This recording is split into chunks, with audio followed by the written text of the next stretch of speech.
What is a derivative? A derivative tells you the slope at a particular point. The slope is beneficial to know in many fields, specifically in STEM-related fields. The slope is used to measure the rate at which changes are taking place. Furthermore, it's commonly referred to as the rate of change. In math, it is calculated by y over x. Digging deeper into slope, in calculus, we can find the slope by taking the derivative at a point. There are many methods for finding the derivative, and it is important to understand when to use them. The most common method, the power rule, is given by this formula. Don't worry about memorizing formulas, as the more practice you do, you will not need to look back at them. Let's look at some examples. Before getting started, it's important to know this rule.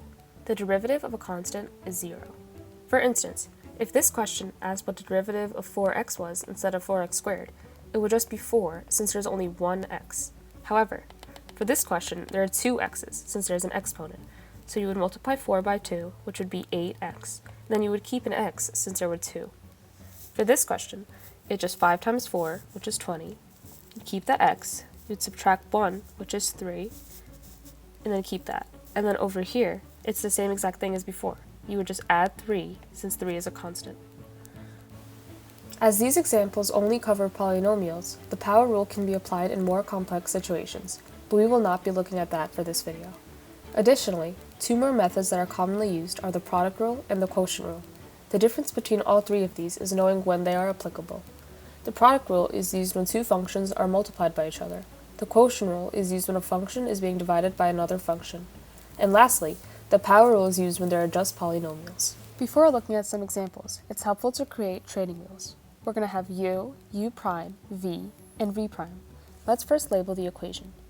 5x squared is going to be u, 3x is going to be v. So let's rewrite it. 5x squared and 3x. The derivative of 5x squared is 10x. The derivative of 3x is 3. We can easily cross multiply to not get lost. So u times v prime is going to be 5x squared times 3. And then following the formula, we just have to add the opposite.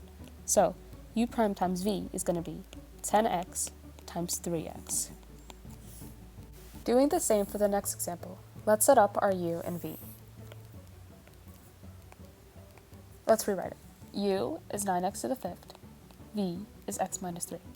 The derivative of u is going to be 45x to the fourth.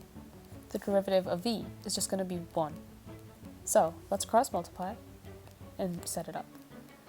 9x to the fifth times 1 plus 45x to the fourth times x minus 3. Moving on to the quotient rule, we can still use training wheels. However, u is going to be the numerator, while v is going to be the denominator. Let's rewrite it. X squared plus 5 and 4x plus 2. The derivative of u is 2x. The derivative of v is just 4. We could cross multiply, however, it will only work if we set it up correctly. So it's just easier to use the formula and do it manually. So v is 4x plus 2 times u prime, which is 2x, minus v prime, which is 4, times u, which is x squared plus 5. And we have to put all of that over v squared. So it's going to be 4x plus 2 squared. Moving on to the last question. It's the same exact thing, however, there's trigonometry. So let's label our parts. U is the numerator, v is the denominator. U is sine x plus 3x squared. V is 4x third plus 3x squared plus 2x. The derivative of sine is simply cosine, so just rewrite it. Cosine of x plus 6x. The derivative of v is 12x squared plus 6x plus 2. Okay, let's just follow the formula. V is 4x to the third plus 3x squared plus 2x times u prime, which is cosine of x, plus 6x, minus v prime is 12x squared, plus 6x, plus 2, times u, which is just sine of x, plus 3x squared. And now all of that over v squared.